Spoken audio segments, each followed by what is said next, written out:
السلام علیکم مفتی صاحب. وعلیکم السلام. سب سے پہلے میں اخبار پاکستان کینیڈا کی جانب سے آپ کو خوش آمدید کہتا ہوں کینیڈا میں. میرا پہلا سوال تو یہی ہے، اب المورد کینیڈا کا جو ہے وہ کام شروع ہو چکا ہے، یوں سمجھیے، کیا اہداف ہیں ان کے؟ اس کے اہداف وہی ہیں جو المورد پاکستان کے رہے ہیں. ہم یہ چاہتے ہیں کہ ہم قرآن مجید کی دعوت دنیا کے کونے کونے تک پہنچائیں، ہر شخص تک اللہ کا پیغام پہنچے، اور جو لوگ اس پیغام کو سنیں، اس کی طرف متوجہ ہوں، ان کی صحیح تعلیم و تربیت کا اہتمام کیا جائے. المورد بنیادی طور پر ایک تحقیق اور تعلیم کا ادارہ ہے، اور ہمارا کام بھی بنیادی طور پر یہی ہے. یعنی ہم کوئی اس طرح کی تحریک نہیں برپا کر رہے جس طرح کی سیاسی تحریکیں عام طور پہ برپا ہوتی ہیں. یہ ایک خالص علمی ادارہ ہے، علمی طریقے سے اپنی دعوت پیش کرتا ہے اور علم و استدلال ہی کے ساتھ اپنا نقطہ نظر لوگوں تک پہنچاتا ہے. اس کا بنیادی کام یہی ہے کہ خدا کی کتاب کو پہنچایا جائے، خدا کے دین کو پہنچایا جائے، اور لوگوں کی اس کے مطابق تعلیم و تربیت کا اہتمام کیا جائے. نارتھ امریکہ میں اور کینیڈا میں دین کا کام بہت سے لوگ کر رہے ہیں، اور ان میں سے بہت اچھا بھی کر رہے ہیں. المورد ایسا کیا مختلف کرے گا جو یہ تنظیمیں نہیں کر رہی؟ دنیا میں بہت سے علمی اور تحقیقی کام ہوتے ہیں، اور اس میں یہ ضروری نہیں ہوتا کہ آپ یہ فیصلہ کریں کہ کوئی کیا نہیں کر رہا.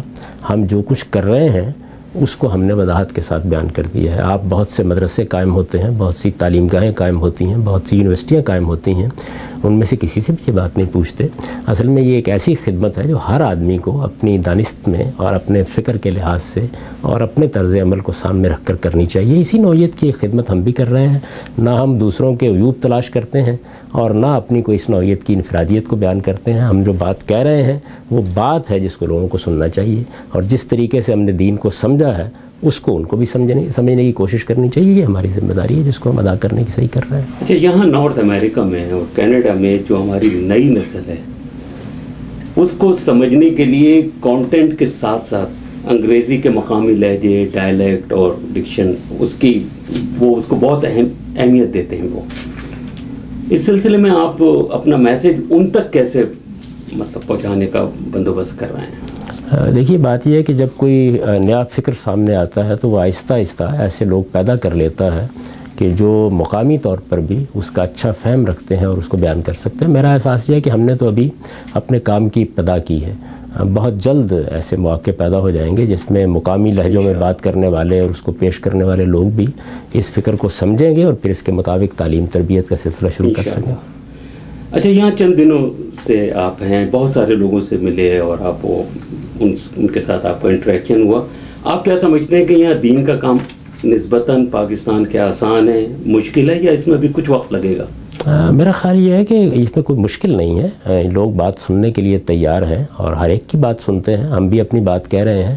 تعلیم تربیت کا طریقہ البتہ بالعموم نہیں اختیار کیا جاتا. یہ ایک نئی چیز ہے اور ہم یہ کوشش کر رہے ہیں کہ لوگ اس سے مانوس ہوں، اور وہ بجائے اس کے کہ تبلیغی نوعیت کے کسی کام کو دیکھ کر اس کی جانب متوجہ ہوں، وہ خود بھی ایجوکیٹ ہوں، اور ہم بھی یہ کوشش کریں کہ ان کے فہم اور ان کے فکر کو بلند کرنے کی کوشش کی جائے. چلیے، کینیڈا سے نکل کر آپ کے فکری سفر کی طرف آتے ہیں.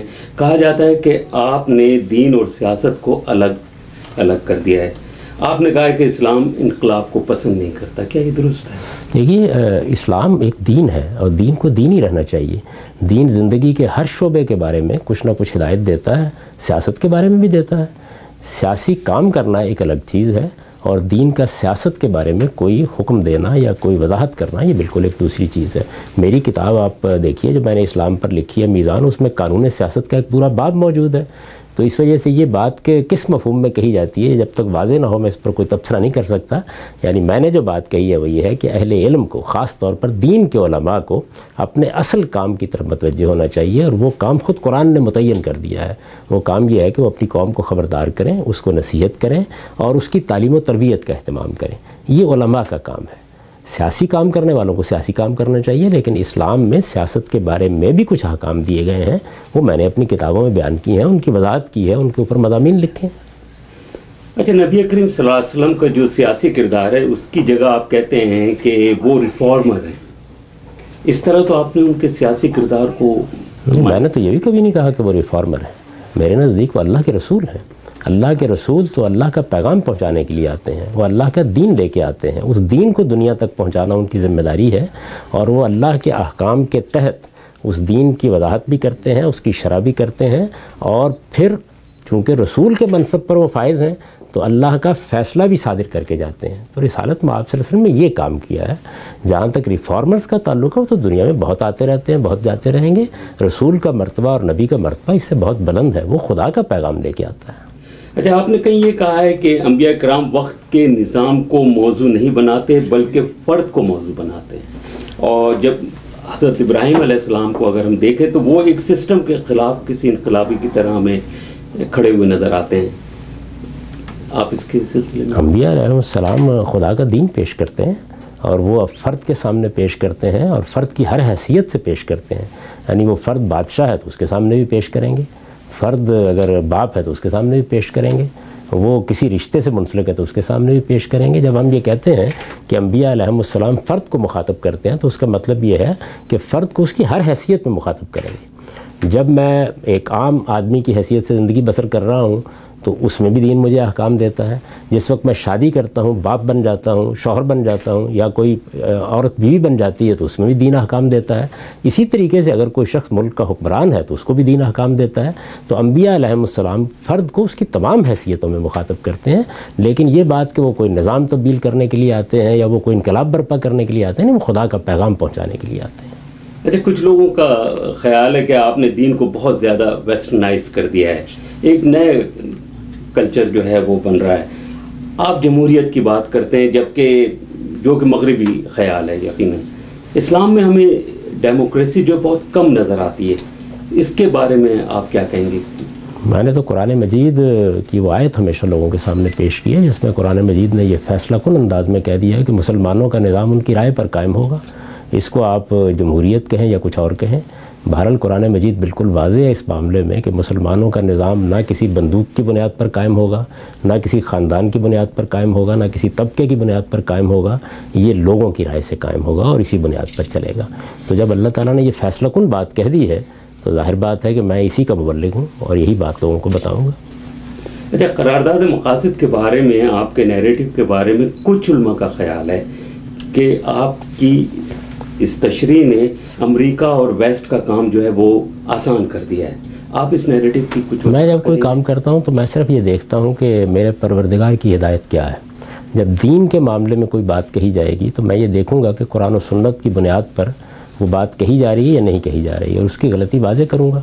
تو قرارداد مقاصد کے بارے میں بھی میں نے اسی تناظر میں گفتگو کی ہے اور اسی پس منظر میں یہ بتایا ہے کہ پاکستان ایک قومی ریاست ہے، اور کسی قومی ریاست کے معاملے میں یہ طے کرنا کہ اس کا کوئی مذہب ہونا چاہیے، یہ اصل میں قومی ریاست کے تصوری کے خلاف ہے۔ تو ہمیں جو کچھ کرنا چاہیے وہ اللہ کی شریعت پر عمل کرنا ہے، نہ کہ ریاست کے بارے میں اس طرح کے فیصلے کرنے ہیں۔ مسلمان بنیاد پرست ہیں، مسلمان دہشت گرد ہیں، یہ تاثر اب کم سے کم ویسٹ میں جہاں ہم رہتے ہیں ایک حقیقت کی طرح قائم کرنے کی کوشش کی گئی ہے۔ اس کا ذمہ دار کون ہے؟ مغربی میڈیا، مغربی لیڈرشپ، ہمارے پڑوسی ممالک، یا ہم خود؟ ہم خود اس کے ذمہ دار ہیں۔ یعنی اگر ہم اپنی اصلاح کر لیں گے تو کوئی بھی ہمارے خلاف کوئی پروپیگنڈا نہیں کر سکتا۔ دیکھیے، جب ہم غلطی کرتے ہیں تو پھر لوگوں کو اس سے فائدہ اٹھانے کا موقع بھی حاصل ہوتا ہے۔ سب سے پہلے ہمیں یہ دیکھنا چاہیے کہ مسلمان کی حیثیت سے ہم اس وقت کیا کر رہے ہیں۔ ایسا نہیں ہے کہ سارے مسلمان دہشت گردی کرنے کے لیے اٹھ کھڑے ہوئے ہیں، ایک بہت قلیل طبقہ ہے جو یہ کام کر رہا ہے، لیکن باقی مسلمانوں نے کیا ان کا ہاتھ پکڑنے کی کوشش کی ہے؟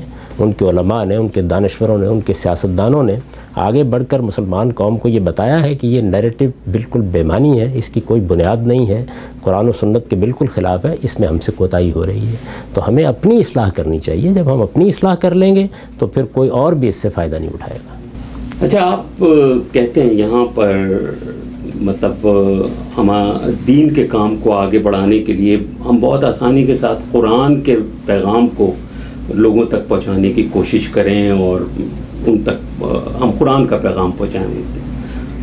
کیا حدیث کی وضاحت کے بغیر قرآن کو آسانی سے سمجھا جا سکتا ہے؟ خود حدیث کو اس کی ضرورت ہے، اسے قرآن کی روشنی میں سمجھا جائے۔ قرآن مجید تو عربی مبین میں نازل ہوا ہے، وہ کسی چیز کا محتاج نہیں ہے۔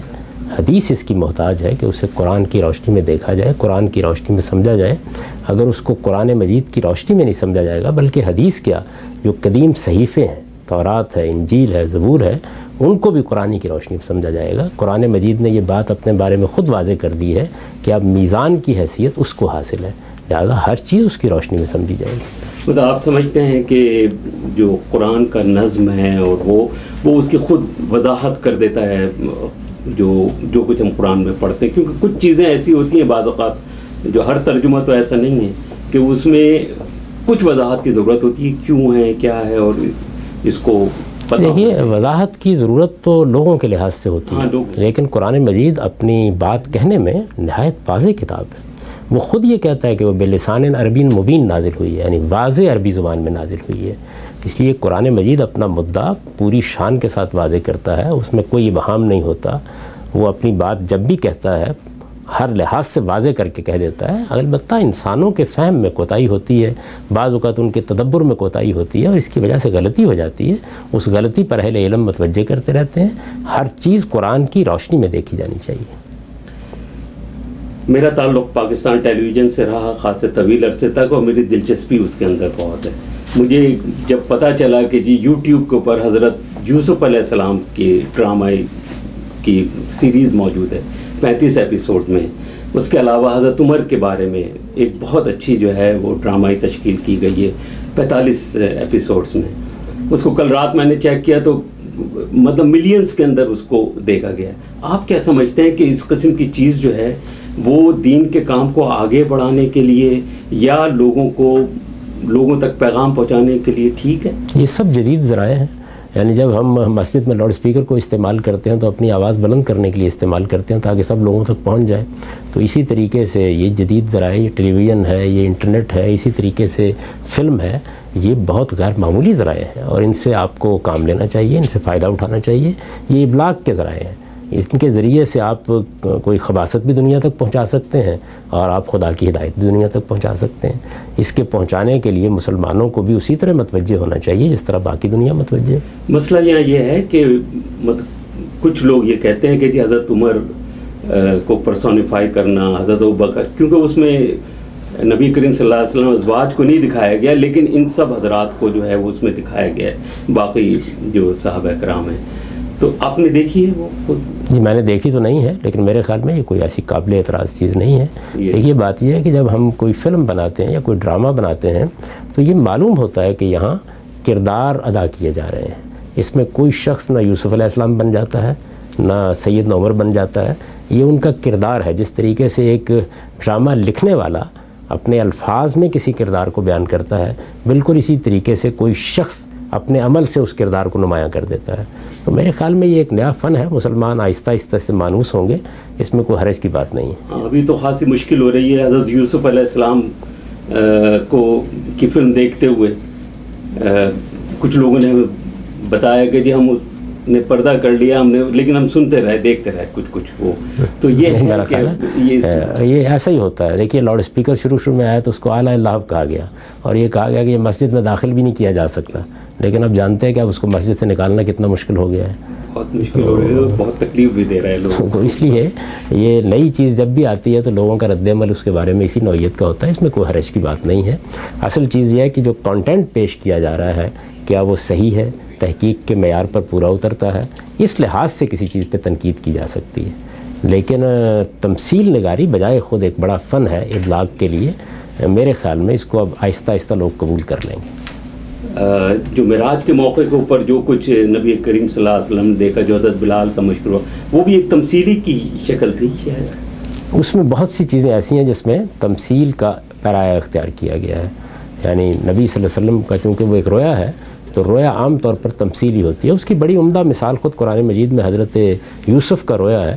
یہ معلوم ہے آپ کو کہ انہوں نے یہ دیکھا کہ مجھے 11 ستارے اور سورج اور چاند سجدہ کر رہے ہیں، اس کی ایک خاص تعبیر تھی جو بعد میں نمایاں ہو گئی۔ تو بہت سی چیزیں تمثیلی انداز میں بھی اللہ تعالیٰ نے سمجھائی ہیں، پیغمبروں کو بھی سمجھائی ہیں۔ آپ کا بہت بہت شکریہ ہمیں وقت دینے کے لیے۔ اخبار پاکستان کی طرف سے میں آپ کا شکریہ ادا کرتا ہوں۔ بہت